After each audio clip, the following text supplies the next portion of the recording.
Ce gars qui marche, là, il n'en avait pas encore conscience, mais il allait vivre l'un des plus beaux voyages de sa vie. Une expérience qui changerait sa vie. Il marchait là, dans l'aéroport, rigolant bêtement, décalqué par le décalage horaire. Il prenait un avion vide pour se rendre dans une destination inconnue. Il n'était pas prêt aux choses qu'il a vues, aux expériences qu'il a vécues, aux personnes, aux paysages, aux histoires. Il a vécu un voyage qui a radicalement transformé l'histoire de son existence. Mais tout ça commença quand il foula pour la première fois le sol africain. Il sentait que c'était différent. Il était en Mauritanie pour traverser le désert pendant 6 jours. D'abord, il se rendit compte de la différence entre sa civilisation et la leur. L'état des villes, l'état d'esprit des gens, les processus utilisés. Chaque village que nous traversions me confrontait en me rappelant que c'était bien suffisant. Qu'une ville sans goudron, qu'une maison sans toit ne faisait aucune différence.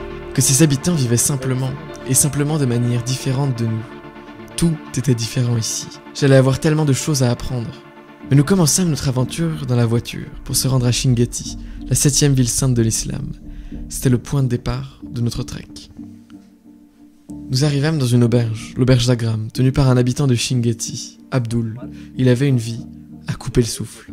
En fait, derrière ses airs de simple vivant, il fait de l'impro, du théâtre et a des messages à faire passer. J'ai adoré ce premier contact avec les locaux. Son auberge était un véritable coin de paradis. Il faisait pousser ses légumes au milieu du sable. Il était parfaitement autonome en nourriture. Il avait même une piscine. Voici mon habitat pour la nuit. Ça changeait des hôtels dans lesquels j'avais pu dormir auparavant. Au petit matin, la rencontre avec les chameaux. Ce sont de drôles d'animaux. Ils allaient porter nos affaires pendant qu'on marchait la journée. C'était aussi le moment de la rencontre avec l'équipe qui nous accompagnerait. Il y avait Mohamed, notre guide, un des premiers guides de Mauritanie.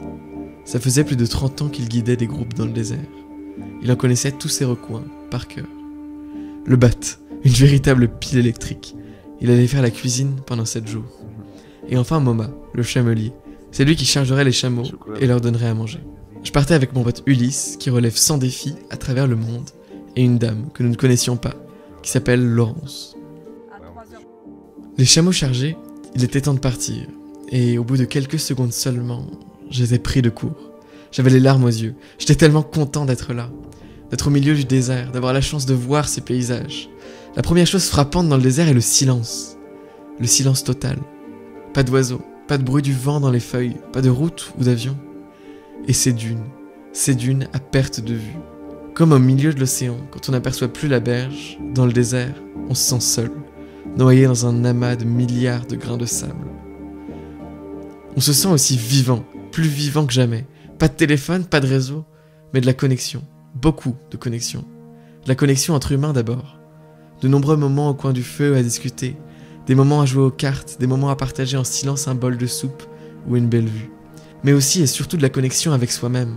La marche guérit. La marche nous permet de réfléchir, de revenir sur sa vie, sur les événements marquants de notre existence. Le silence, l'immensité nous renvoie à nos pensées les plus intimes. On n'a nulle part où s'échapper. Pas de distraction pour nous en éloigner.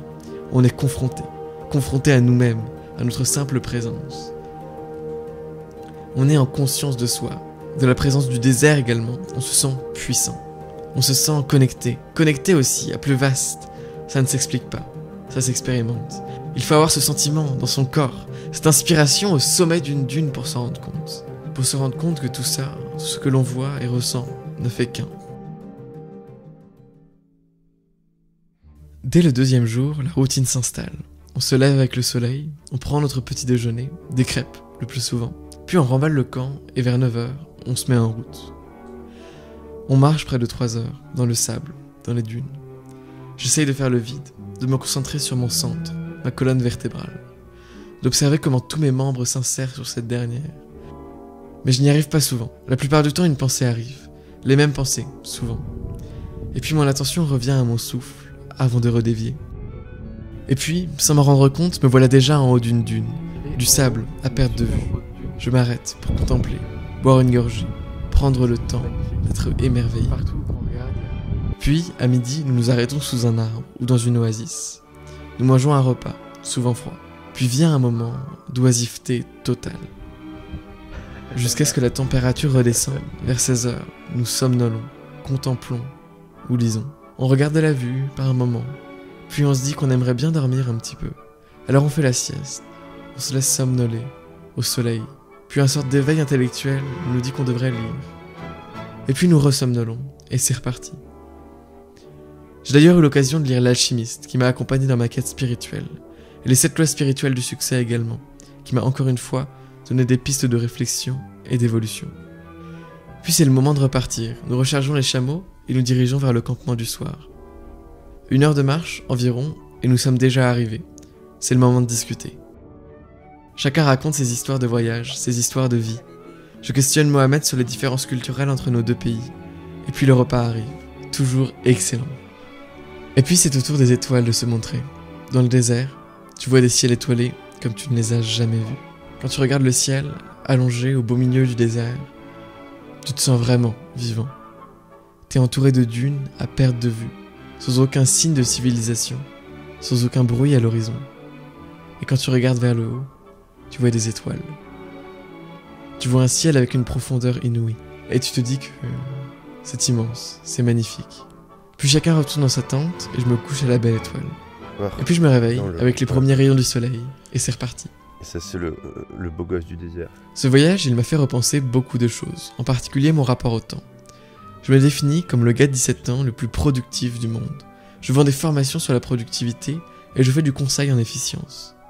Et puis, en arrivant dans le désert, je me rends compte que personne n'a de montre. Et Mohamed me dit alors, nous, on n'a pas de montre, mais on a le temps. Ils ont le soleil qui leur dit quand se réveiller, quand manger et quand dormir.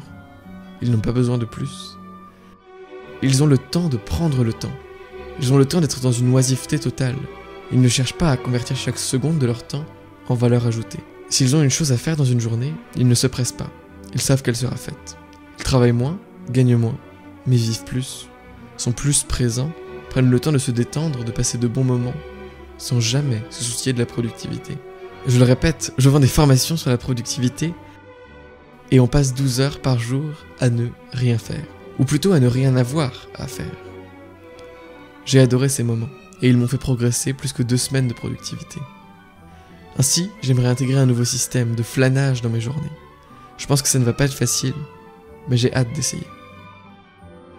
J'ai aussi adoré la déconnexion complète avec le reste du monde. Je n'ai pas allumé mon téléphone une fois pendant la semaine. J'ai pu pleinement apprécier l'ennui. J'ai pu pleinement apprécier chaque action que je faisais. Et sur ce point précis, je vais vraiment garder cette habitude. Je ne vais regarder mon téléphone que quelques fois par jour, ne pas l'avoir physiquement sur moi, et faire des jours sans aucune connexion. Encore quelque chose à essayer. Bref, cet état que j'avais dans le désert, de conscience modifiée en permanence, de plus grande bande passante aux sensations et aux choses qui m'entourent, je voudrais le cultiver en permanence. Le désert, c'est vraiment une expérience qui a changé ma vie, et je suis convaincu que ça peut changer la vôtre aussi. Alors un conseil, partez. Ne réfléchissez plus au prix, aux dates, juste faites-le. Moi je suis parti avec et grâce à XPCube. Ils m'ont envoyé gratuitement pour que je puisse faire l'expérience du désert. Ils sont incroyablement gentils et serviables. Toutes leurs aventures sont préparées avec beaucoup de soin et d'attention aux détails. J'ai pour ma part suivi ce parcours d'XPCube qui s'appelle ma première expérience en Mauritanie. Il dure 7 jours. Je peux aussi vous recommander la version longue de 22 jours. Je vous laisserai tous les liens en description pour que vous puissiez prendre votre voyage et je vous incite vraiment à le faire. Merci encore à XPCube et merci à vous d'avoir regardé cette vidéo. Je vous laisse avec cette image du désert.